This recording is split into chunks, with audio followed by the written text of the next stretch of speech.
গ্রামের গির্জার পথে বুড়ো জোসেফের সঙ্গে যখনই দেখা হয়, এই একটি কথাই তাকে বারবার জিজ্ঞাসা করি, আচ্ছা ভাই জোসেফ, গির্জায় তো রোজই ঘন্টা বাজে, কিন্তু প্রভুর পুনরাবির্ভাবের আর কত দেরি?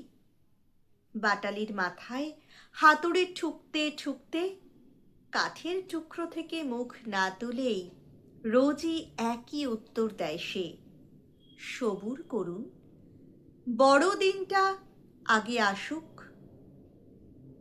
দেখতে দেখতে কঠিন তুষারপাত শুরু হয়, গাছে গাছে সকরুণ পাতা ঝরে, গান ভুলে যায় পাখি, নদীও শিউরে হয়ে যায় এতটুকু।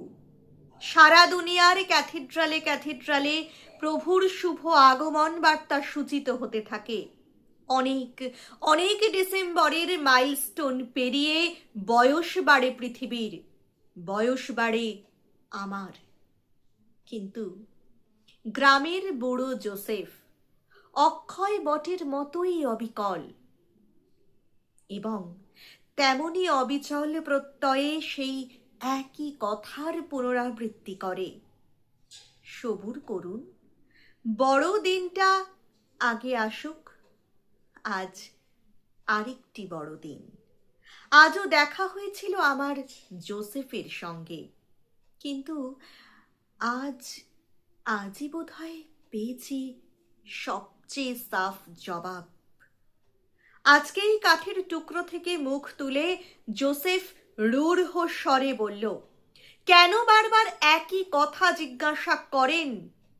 যদিও গোটা পৃথিবী আজ একটা আস্তাবল, তবু যিশু কোথায় আসবেন, আর কেনই বা আসবেন?